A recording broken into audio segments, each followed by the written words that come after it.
What comes to mind whenever you picture the Imperial Japanese Army? Crimes against humanity? Extreme disdain for surrender? Fanatical devotion to the Emperor?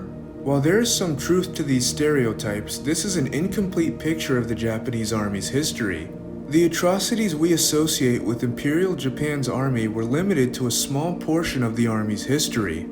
How did the Imperial Japanese Army become such a bloodthirsty, rapacious force? How did Japan's military evolve into a force capable of holding its own against the Western powers? Let's first go back to the 1800s. Beginning in the 1860s, the Japanese domain of Choshu formed rifle units manned by both samurai and commoners. These units were under the command of 24-year-old Takasugi Shinsaku. Takasugi was a student of the Western way of war and called these new units Kiheitai, or extraordinary units. The Kiheitai were armed with weapons purchased covertly from European dealers and trained according to Western military manuals.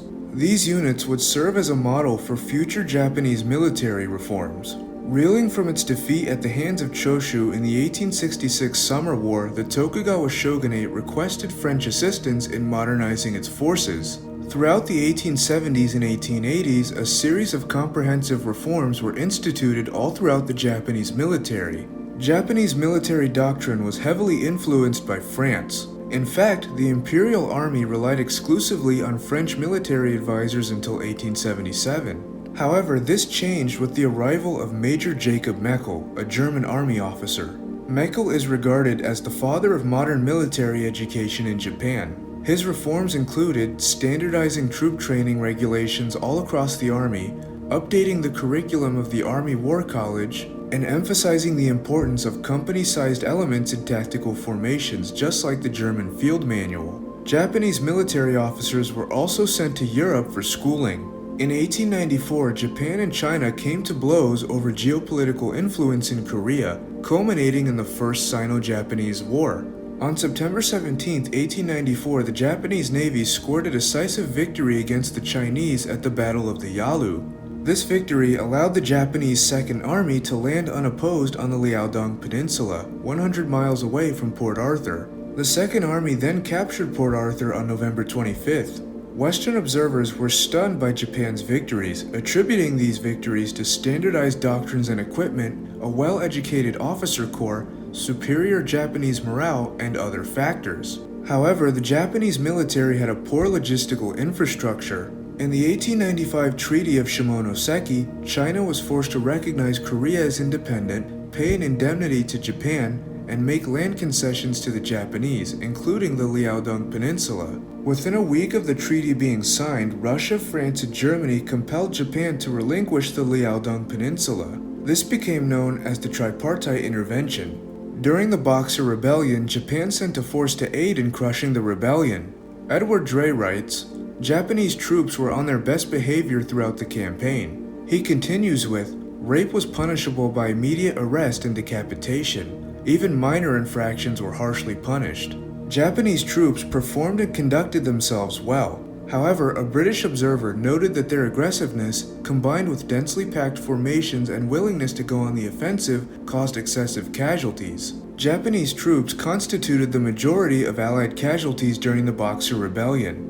In February 1904, the Japanese Navy attacked the Russian naval squadron at Port Arthur, signaling the start of the Russo-Japanese War. Unfortunately for the Japanese, they did not totally neutralize the threat of the Russian Navy early on. Japanese commanders insisted on using direct frontal attacks on Russian positions called human bullet attacks, at a high cost to the Japanese. Although the Japanese won the war, their forces still possessed glaring weaknesses. As in the First Sino-Japanese War, Japanese logistics left much to be desired. The army's insistence on antiquated tactics in the face of modern weaponry also worked against them. Incompetence and nepotism also plagued the Japanese military leadership. Interestingly enough, the Japanese treated their 80,000 Russian prisoners humanely and were even commended for this by the International Red Cross.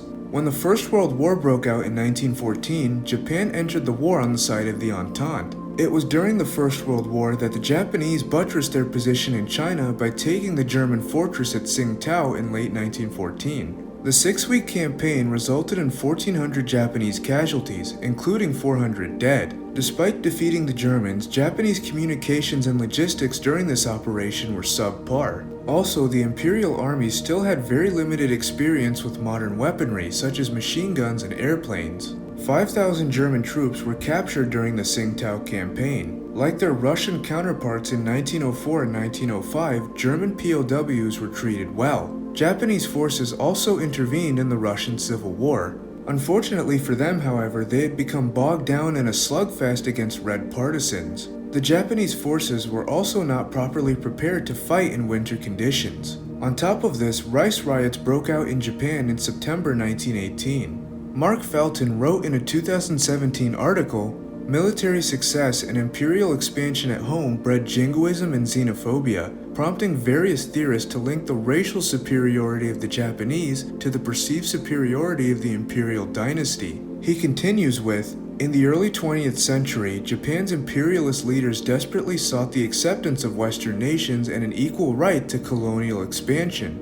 They were to be frustrated in those goals, however, as the major Western powers saw the Japanese as only a slightly superior form of Asian, certainly not as equals. The resulting insecurity and anger contributed enormously to the flourishing of xenophobia, militarism, and fascism during the 1920s and 1930s. In the years preceding the Second World War, Japan's top military officials were divided on issues of strategy, force structure, and the nature of modernization. The reformers wanted the Imperial Army to emulate those of Europe with more modern equipment and smaller, more mobile triangular divisions. The reformers also favored long protracted wars against Japan's rivals. Meanwhile, the traditionalists believed that the Japanese fighting spirit could overcome technological deficits. The traditionalists preferred to make quick and decisive strikes against the country's enemies and were in favor of larger square divisions. Further complicating matters was the inter-service rivalry between the Army and Navy, who both had different strategies in mind. In China, the Japanese had been meddling in her internal politics and capitalizing on China's internal disorder. The 1937 Marco Polo Bridge incident sparked the Second Sino-Japanese War. The Asia-Pacific War would begin in earnest in 1941. During 1941 and 1942, Japan won several victories against China and the Western powers.